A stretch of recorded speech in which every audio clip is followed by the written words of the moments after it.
J'ai raté mon... Pardon, attendez, bougez pas. Hop, à chaque fois, j'oublie de virer cette fiche, c'est fou. C'est quand je travaille mes fiches, j'oublie de le mettre. Bon, Plissé Myers, du coup, la réédition tant attendue de Panini. Alors, première édition dans les années 90 jusqu'à 2000 de Tonkam, Delcourt Tonkam.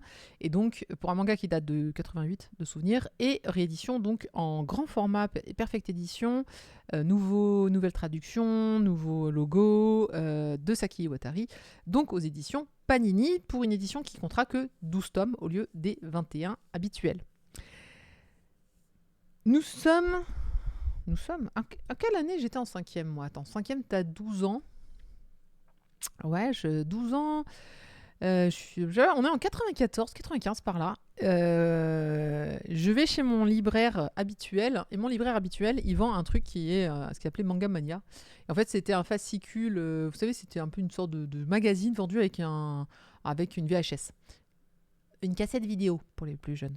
Et donc moi, c'est sorti, je crois que ça sortait je sais plus, tous les vendredis ou toutes les 2 semaines ou tous les mois. Je ne sais plus la fréquence, mais je me souviens que ça coûtait 75 francs et que c'était une fortune pour moi. Voilà, sachez-le, je galérais à les payer. Et donc du coup, un jour, dans ces VHS, c'est là que j'ai découvert Dominion, c'est là que j'ai découvert Batlabor, c'est là que j'ai découvert plein de trucs. Et donc, le truc qui rembobine pour les jeunes. Et donc, un jour, Plissé Myers, je regarde l'OAV, puisqu'il y a 3 OAV de Plissé Myers, et je tombe immédiatement complètement in love de la musique, de l'histoire, de tout. Franchement, c'est vraiment pour moi un coup de... Je suis en 5e, donc je suis très jeune.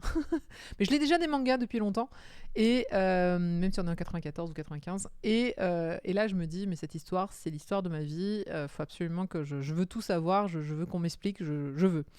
Ça, c'est ce qui m'a fait démarrer dans les mangas japonais. Voilà. Ça, c'est juste pour vous planter le contexte à quel point ce titre est important pour moi, puisque c'est le premier manga japonais que je suis allée chercher à Paris, à la librairie de Junku. Ça m'a coûté une fortune d'acheter les 21 tomes. Je ne me souviens plus combien c'était en francs à l'époque, mais c'est pas très grave, ça a coûté une fortune, sachez-le. Et c'est comme ça que j'ai traduit tous les mangas pour pouvoir les lire. Et j'ai acheté un dictionnaire, toujours à Junku, que j'ai toujours d'ailleurs au passage.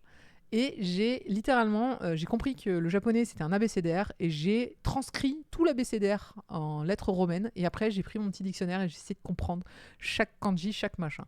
J'ai fait ça pendant un été entier. Je peux vous dire qu'après 2 mois, 2 mois de traduction de bouquins, j'ai compris des trucs.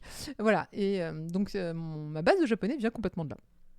C'est ma petite anecdote sur. Mais t'as appris comment le japonais? T'as pris des cours? Non. Non, j'ai acheté un dictionnaire et un manga. Puis les jeunesses. Voilà, c'était mon petit truc à moi. Voilà un petit peu. Donc c'est un titre qui m'avait, quand vous l'avez pas compris, beaucoup. Voilà, l'apprenage à la dure, exactement. Alors, il faut savoir une chose, quand j'ai acheté le manga, je me suis dit, mais qu'est-ce que c'est que cette horreur? Je préviens tout le monde qui veut s'acheter Plissé Myers. Les premiers mangas de Plissé Myers sont moches. J'y peux rien, on n'y peut rien, c'est comme ça. Ils sont vieillots moches. Je vais essayer. Alors, je suis désolée de pas avoir préparé, mais c'est parce que je dormais et j'avais vraiment besoin de me reposer aujourd'hui. Donc, j'ai eu très peu de temps pour me préparer. Mais c'est pas grave, je vais enregistrer l'image. Voilà, vous allez vite comprendre. On va prendre celle-là et on va prendre celle-là. Voilà. Enregistrer l'image. Merci. Sur le bureau. Et on va faire un moche copier-coller. On va envoyer tout ça. Ça va être très cool. Donc, effectivement, l'autrice au début, Saki Iwatari, ne dessine pas très bien. Voilà. C'est pas si mal. En vrai, c'est pas horribilis. Mais c'est pas. Voilà. Voilà, j'ai mis les trucs. Et maintenant, j'ai plus qu'à vous faire un petit. Voilà. Donc, ça, c'est le début. Ça doit être ça c'est le 2e édition Tonkam, c'est le volume 2. Ça, c'est l'un des personnages principaux qui s'appelle Mokulen. Et voilà à quoi ressemble au tout début. On pourrait se dire, bon, c'est vieillot, ça fait mieux. Ok. Je vais vous montrer maintenant. Je vais le mettre par-dessus, comme ça vous avez vu qu'on va faire un avant-après. Comment elle est dessinée au milieu de la série. Juste le milieu, même pas la fin. Milieu. Ah oui, c'est très grand. Oui, j'y peux rien. Ouais, j'ai pris des trucs de merde. Excusez-moi, j'ai pris sur Google. Voilà. Ça, c'est le milieu de la série. Avant, après. Elle a appris à dessiner. C'est bon, là on est d'accord que maintenant c'est un petit peu mieux, hein, franchement, voilà. Oh bon. Donc oui, le début de la série, son dessin est pas parfait, hein, voilà, on peut me dire qu'il est plutôt moche. À la fin de la série, il est magnifique, il est superbe, il est incroyable. Et ça, elle le fait dès le tome 10 en France, sur le 21. On va dire à moitié de série, ça y est, son style est complètement affirmé. Je vous en montre une autre. Ah, celle-là, elle est magnifique, c'est la couverture de l'artbook. Du second artbook, parce que du coup elle a fait 2 artbooks, un où c'est pas très beau, et puis un où tu pleures sur toutes les planches. Donc voilà un petit peu voilà, il y a un petit biais graphique qui sur les premiers tomes qui fait un petit peu mal. J'en suis désolée, mais encore une fois j'y peux rien. Donc là ça va durer pour les 4 premiers tomes. Voilà, le style graphique est un petit peu daté, est un petit peu difficile. On y voit même des références au Chevalier du Zodiaque, on y voit des références de vieux et tout, c'est trop bien. Son dessin avait un style au début, je le trouve plus banal après. Oh non, moi je suis pas d'accord, on peut pas dire ça. Et effectivement, dès le tome 10, alors là c'est la magie d'internet incroyable, qui n'existait pas encore à l'époque, je vous rappelle, ça devient elle dessine vraiment hyper bien, et la fin de la série est juste magnifique à la hauteur de l'histoire. Voilà, j'ai mis mon warning sur le dessin est vieux et daté, merci, je sais, je suis au courant. Je sais que ça va être difficile au début, mais heureusement l'histoire vaut le coup, et après il n'y a plus qu'à se laisser porter par l'histoire, et tout d'un coup magiquement le dessin va s'améliorer très très drastiquement. Maintenant qu'on s'est dit ça, de quoi que ça parle? Le plus important. Donc l'histoire, c'est l'histoire d'Alice. Alice, oui, comme Alice au Pays des Merveilles, sa mère est une grande fan. Alice, c'est la lycéenne que vous voyez là. Elle vient d'Hokkaido, qui est une des îles donc, du Japon. Et alors, on va supposer, à cette époque-là, hein, Hokkaido, c'est très vert nature et petits oiseaux. Donc elle vient, on va dire, d'un milieu quand même plutôt rural. Et elle arrive à Tokyo. Donc du coup, Tokyo, c'est la grande ville, et ça la déstabilise un petit peu. Alice, c'est une grande timide. Elle est timide, elle a des grands cheveux longs noirs. Oui, pas rose, noir. Elle est timide, elle est introvertie. Les seules personnes à qui elle peut parler vraiment ou se sentir bien, c'est les plantes et les animaux. C'est-à-dire que très clairement, à chaque fois qu'il y a des plantes ou des animaux, tout le monde se met autour d'elle. Alors pas les plantes, non, oui, mais les animaux, oui. Et c'est comme ça qu'elle pouvait communier avec elle. D'ailleurs, elle dit, j'ai l'impression de les comprendre, c'est incroyable. J'ai un lien avec la nature qui est juste fou, et c'est trop bien. Et donc du coup, les humains, c'est pas son truc, c'est pas son kiff. Bon. Il y a un humain particulièrement qui la merde tout le temps. C'est son petit voisin qui s'appelle Rin Kobayashi. Et Rin, en fait, oui, c'est la première fois que je ferai une chronique où je vais pas chercher les noms les pseudos de tout le monde. C'est bien, parce que je les connais par cœur. Rin, c'est un petit gamin de 7 ans, et juste, c'est une petite terreur. Voilà. Et il la fait chier tout le temps, il peut pas s'empêcher de la martyriser, il lui dit des trucs. Alors, c'est une petite terreur façon 7 ans, hein, c'est pas non plus, on n'est peut-être pas au niveau de violence que l'on peut avoir aujourd'hui sur nos petits garçons de 7 ans, mais bon, pour l'époque, en gros, il l'embête en lui crachant un chewing-gum, en lui faisant des blagues. Bon, ok. N'importe qui dirait oh, il est pas très gentil. Oui, bon, il est chiant, quoi. et elle, en fait, ça la terrorise. Hein, vraiment, à chaque fois, il est là, elle en pleure, elle fait oh non, il va encore m'embêter et tout, j'en ai marre de lui. Bref. Et puis un jour, elle doit faire du babysitting. Elle a pas de chance, elle fait non, pas du babysitting. Mais bon, elle y va, et il va se passer un accident. Et cet accident va tout déclencher. En fait, elle va s'apercevoir un jour, elle va tomber sur une discussion entre 2 garçons de son lycée. Et ces 2 garçons sont là, oui, ils sont dans une conversation très animée, très émotionnelle. Et il y en a un des 2 qui dit oui, mais après ce qu'on a fait hier soir, non, nous ne pouvons pas. Enfin bref, vous voyez imaginer. Elle s'imagine des trucs aussi. Elle fait oupsie. Les 2 garçons la voient et lui font oh là, attends, il y a un quiproquo, faut qu'on t'explique. Ça n'a rien à voir de ce que tu penses. Et en fait, ils lui disent on fait le même rêve la nuit. C'est-à-dire qu'un jour, en parlant de leur rêve, ils se sont rendus compte qu'ils faisaient un rêve qui se passait au même endroit, avec les mêmes personnes. Et dans ces rêves-là, ils peuvent voir la Terre, en fait, à travers ce qui semble être un hublot. Et donc, du coup, ça suppose qu'ils sont dans l'espace. Et non seulement ils voient la Terre, et c'est des scientifiques. Et ils font, mais c'est trop bizarre. En fait, c'est 7 scientifiques qui sont dans un endroit, et nous, on représente 2 de ces scientifiques. Et en fait, la nuit, on rêve de leur vie. Salut Oléo Twitch. Ils prennent la même drogue. Pas du tout. Sauf que bon, pourquoi est-ce qu'ils étaient si émotionnels? C'est parce qu'en fait, il y a l'un des 2 garçons dans cette vie, du coup, dans ce rêve qu'il a, c'est une femme. Et c'est une femme qui est très amoureuse, du coup, du scientifique qui est représenté par son pote. Et donc, du coup, les deux mecs sont en mode la nuit dernière, en fait, dans notre rêve, nos personnages, ils ont couché ensemble. Donc voilà, ils étaient un peu en mode excuse me. On est un petit peu, voilà, c'était un peu bizarre de vivre en rêve qu'on couche ensemble alors qu'en fait on est potes au lycée. Voilà. Mais voilà, donc il raconte ce rêve et il raconte que c'est toute une, voilà, c'est sept scientifiques semblent observer la Terre depuis on ne sait où, bon, alors, je vous le dis tout de suite, dans le cri du Mochi, j'ai balancé que c'était sur la Lune. Alors oui, parce que la Lune, elle est partout, elle est dans le titre, elle est dans voilà. Donc non, ils sont pas dans un vaisseau spatial, ils sont sur la Lune. Voilà, comme ça c'est dit. Non, à ce stade, c'est pas ça le spoil. Je vous assure qu'il y a plus de spoil que de savoir qu'ils sont sur la Lune. Puis en plus, tu le devines, parce que franchement, tu vois, enfin bref, ça se voit. Bref. Mais en plus, je me suis demandé si à un moment, il le disait explicitement qu'ils étaient sur la Lune, parce que tout indique qu'ils sont sur la Lune. Mais je me suis demandé à quel moment il le disait, parce que c'était tellement sous-entendu, tellement explicite, que je suis même pas sûre qu'à un moment, ils aient déclaré qu'ils étaient sur la Lune. Mais bref. Donc, ces 7 scientifiques, dans ce rêve, en fait, la question se pose, c'est si nous deux, on rêve d'être ces scientifiques-là, il y a peut-être 5 autres personnes sur cette planète qui sont en train de faire les mêmes rêves que nous, et on doit les trouver. Et donc du coup, ils écrivent dans une revue un peu scientifique occulte pour dire « Bonjour, je fais des rêves dans lesquels je m'appelle un tel, et on manque 5 scientifiques qui s'appellent comme ça. Est-ce que vous aussi, vous faites ces rêves-là ?» En donnant suffisamment de détails pour que si jamais c'était le cas, ils puissent se retrouver. Et donc si j'en reviens à l'histoire du babysitting que fait Alice, si vous n'avez pas...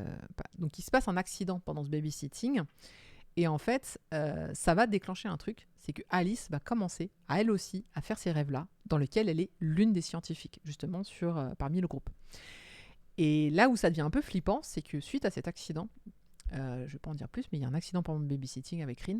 Suite à ça, donc non seulement il commence à avoir des doutes sur le fait qu'elle aussi elle a ces rêves-là, et l'autre truc, c'est que, en fait, il y a un personnage qui va apparaître, qui va avoir des pouvoirs psychiques, et qui va franchement foutre le dawa. On ne sait pas ses intentions, on sait juste que ce personnage, il apparaît excessivement dangereux et maléfique. Et en fait, c'est une personne qui peut voler, qui peut avoir des pouvoirs de télékinésie. Et en fait, même dans le groupe du coup des 2 lycéens, l'un des 2 va commencer lui aussi à développer des pouvoirs psychiques. Donc on ne sait pas.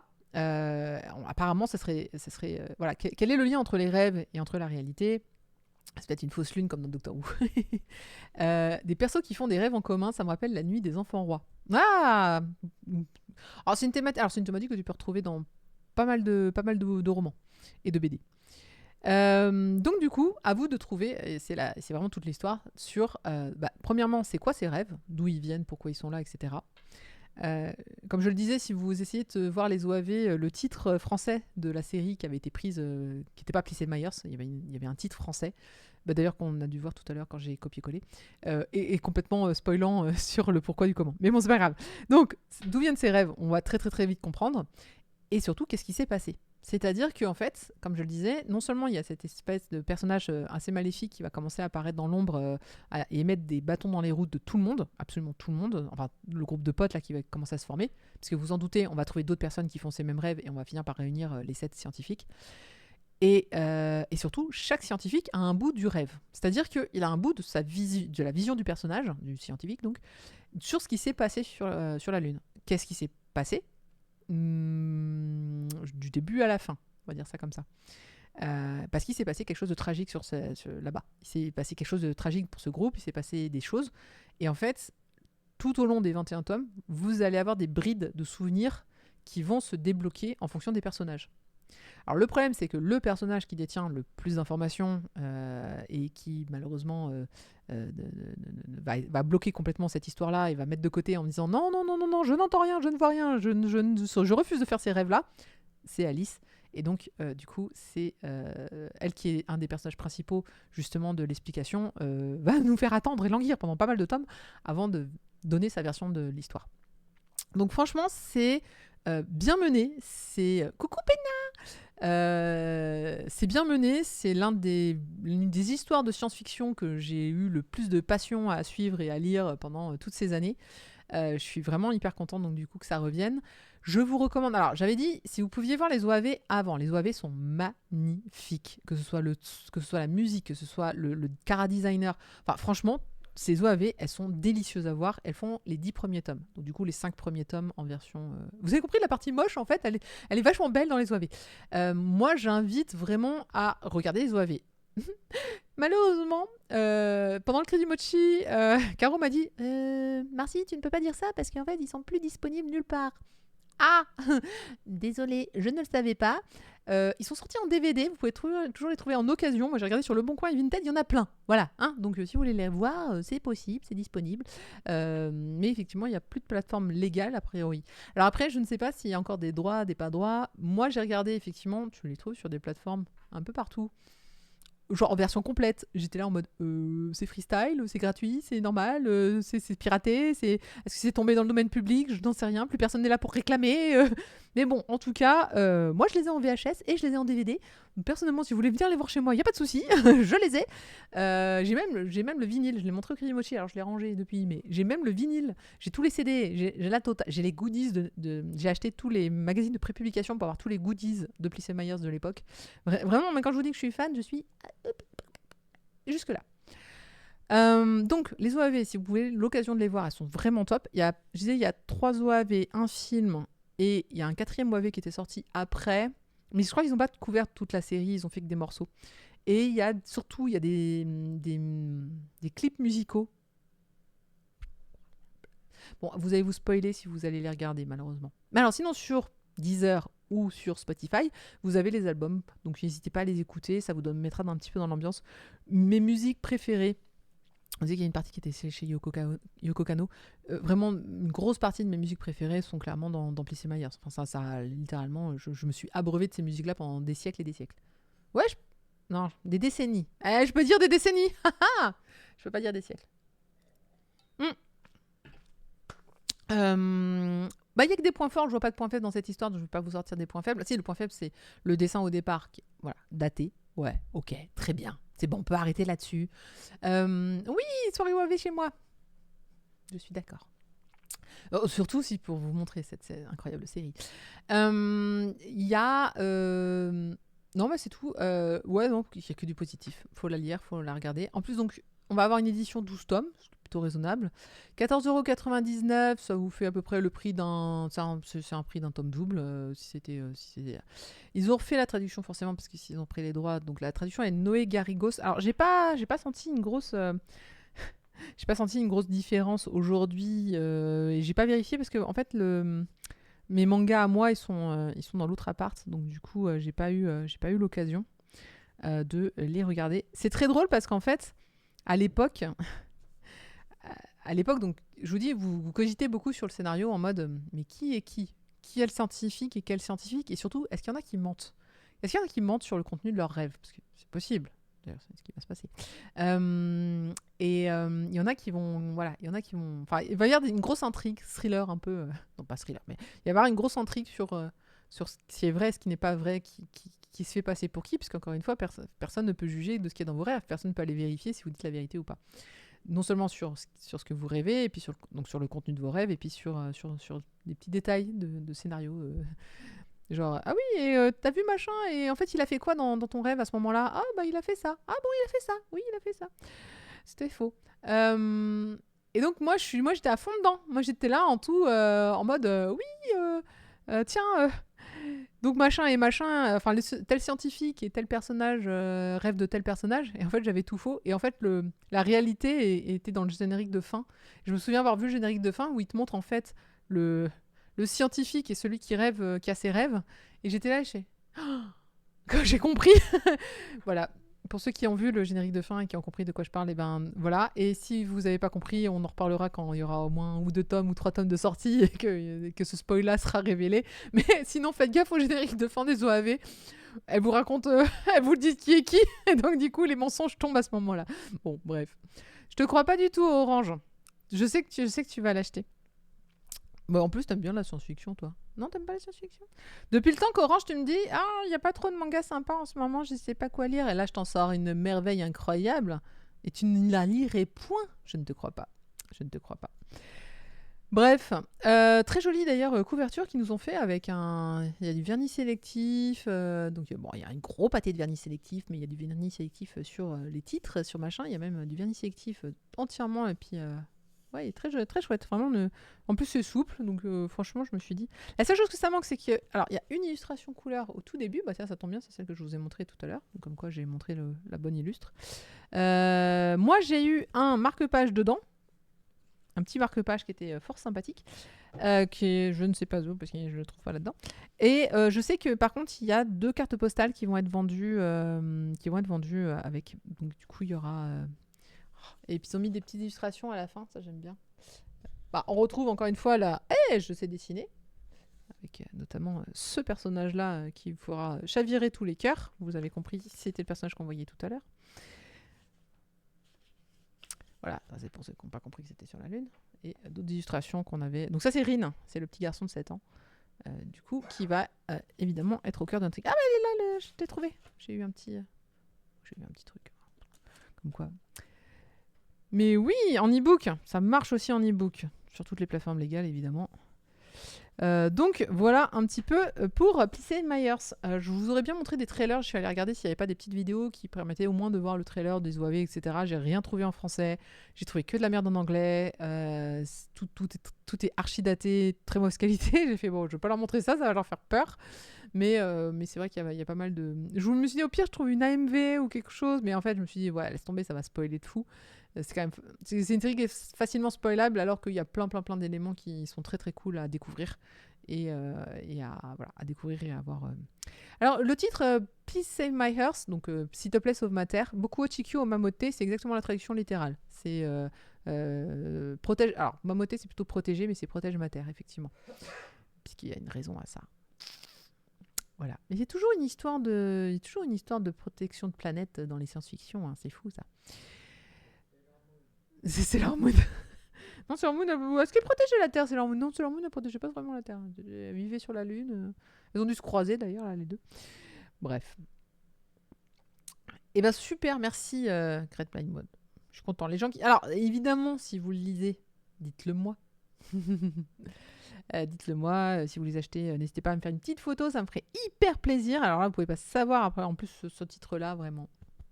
J'ai hâte de le lire, mais je ne ferai pas la blague 2 fois. Je ne dirai rien. J'ai déjà bafouillé une fois. J'aimerais en parler franchement, j'aimerais en parler toute la soirée. J'adorerais continuer cette chronique encore et vous dire à quel point et disséquer toutes les théories qu'il y a pu y avoir à l'époque sur cette série et sur tout le reste. Mais je ne peux pas continuer parce que sinon je vais finir par vraiment spoiler des trucs et ça serait dommage. Je ne peux pas en dire plus, je suis très malheureuse. Je peux dire un truc. Un truc qui est fun dans la thématique. Je vous ai dit qu'il y avait un personnage, c'était une femme dans les rêves, c'est une femme. Dans la réalité, c'est un homme. J'ai beaucoup aimé que dans ce manga, du coup, il y ait déjà des réflexions sur je suis qui. Je suis qui parce que la nuit, je suis une femme et dans le jour, je suis un homme. Et d'ailleurs, c'est quoi mes sentiments? À quel moment je suis moi et à quel moment je suis le personnage du rêve? J'avais adoré cette thématique-là, justement, de se poser des questions. Alors, c'est pas des questions de genre, c'est une question sur. Alors là, c'est plutôt une question de où vont ses sentiments, donc plus d'homosexualité quelque part. De se dire est-ce que c'est mes propres sentiments ou c'est ceux du rêve qui sont en train de s'emparer de moi. J'avais adoré cette thématique, elle est très très très bien menée. Enfin, tout est bien. Voilà. Bon, je m'arrête là parce que sinon, voilà. Non, je vais jamais m'arrêter en fait. Il y a un chat. Il y a un chat dans Plissé Myers.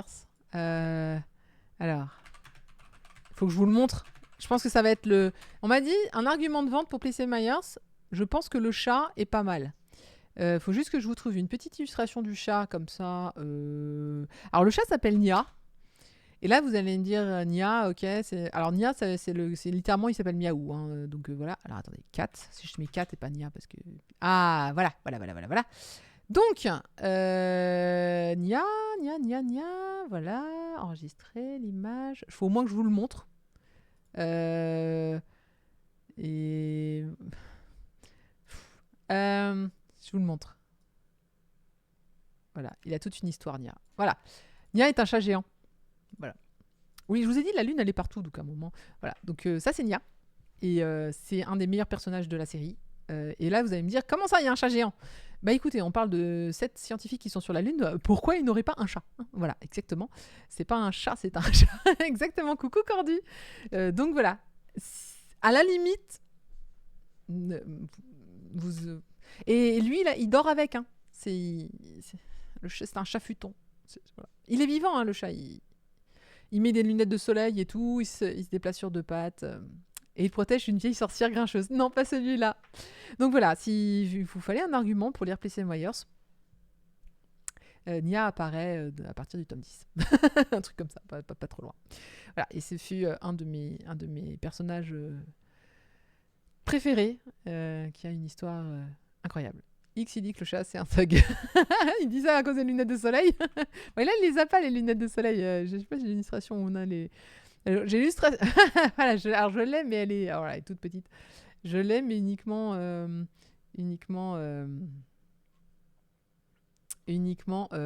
tout petit. Oh là là, avertissement de redirection. Oh, c'est les vieux redirections, ça. Je peux enregistrer le truc? Ouais, je peux l'enregistrer. Ah, attendez. Ouais, c'est pas grave, c'est une chronique super longue, on s'en fout. De toute façon, après sur YouTube, ils vont couper. Hop. Il faut que je vous montre ça. Voilà. Alors, je l'ai en tout petit, mais c'est pas grave. Voilà. Ça, c'est Nia avec des lunettes de soleil. Est-ce que ça, c'est pas de l'argument de vente? S'il vous plaît. Comme Philo de The Rising of the Shield Hero, doux et chaud. Exactement. Mais c'est exactement ça. Voilà. Et ben, je vais être super, super contente de relire P.C. Myers juste pour revoir Nia. Je sais pas s'ils vont garder le nom Nia ou s'ils vont l'appeler Miaou du coup, mais for sure. Je sais le faire. Salut Ferranor.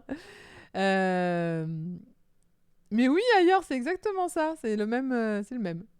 Bon. Allez, je crois que je vous ai assez convaincu, je pense, de lire cette série. C'est sorti le 28 janvier. La suite, ce sera le 18 mars. Alors, ce qui m'embête, c'est est-ce que je vais acheter, du coup, la suite? Alors, merci aux éditions Panini de m'avoir envoyé le premier tome. Donc, c'est pas sponsorisé, mais c'est un service presse. Alors, c'était pour le cri du mochi, hein, à la base, mais donc, du coup, j'en profite. Hein, on fait d'une pierre deux coups ici. Est-ce que je vais faire la série, sachant que je l'ai déjà acheté et que je manque d'argent en ce moment? En vrai, je sais pas trop. Mon envie de collectionnite aiguë sur Place Myers me dit oui. Mon porte-monnaie me dira peut-être mais je pense que je vais le prendre juste pour pouvoir vous faire une chronique. À chaque fois que ça sortira, je referai une chronique des 12 tomes dans la section lecture en cours. Voilà. Pour moi, c'était déjà vendu, mais je vais le prendre quand même. Allez, j'arrête là la chronique. Est-ce que le banquier comprendra la justification? C'est Place Myers. Alors, étonnamment, mon pseudo ne vient pas de Place Myers, parce qu'à l'époque, je n'avais pas conscience qu'on pouvait prendre un pseudo, et ça tombe à peu près à l'époque où j'ai changé de prénom. Et mon prénom était déjà là depuis pas mal de temps et je n'ai pas changé pour Alice. en plus c'était littéralement le prénom de ma voisine, donc je pense que j'aurais jamais pris Alice. Mais et Mokulen est peut-être un petit peu difficile à c'est la blonde qu'on a vue tout à l'heure, peut-être un petit peu difficile à porter. Nia, n'en parlons pas. Donc le beau gosse, il s'appelle Chion, qui s'écrit Chion en français. Donc là aussi, je pense que c'est très compliqué à porter. je pense que c'est galère. Voilà. Donc, on est libéré de la chronique qui revient soon. Exactement. Je vous abandonne. Non, je déconne. On va arrêter là, cette chronique, mais merci à tous de refaire. Alors déjà, merci aux éditions Panini de refaire revivre mon top 1 de ever de toute ma vie de manga qui date depuis les années 90. Donc ça fait quand même un sacré bout de temps que je lis des mangas et je suis hyper contente que mon top 1 revienne du coup dans une nouvelle édition. Et pour finir, je rappelle qu'il y a une suite à Place Myers qui s'appelle Embraced by the Moonlight, qui est sortie aux éditions Tonkam, mais là aussi ils l'ont pas terminé. Ils ont arrêté, c'était au moment où Tonkam, il passait à des cours Tonkam. Bref, je ne sais pas pourquoi, mais ils n'ont jamais publié la fin, les derniers tomes. Je croise les doigts que Panini a également racheté Embraced by the Moonlight. Il y a 2 saisons de cette série qui se passent des années plus tard. On est quasiment 15 ans plus tard, après la fin de Place Myers. Et c'est exceptionnellement bon et vachement bien. Et j'ai jamais eu la fin en français, donc du coup, je serais ravie d'enfin avoir la fin en français. Il en est de même des autres titres de Saki Iwatari. Si je peux en reparler, je pourrais en reparler. Voilà, cette fois j'arrête. C'est bon. On passe à la suite.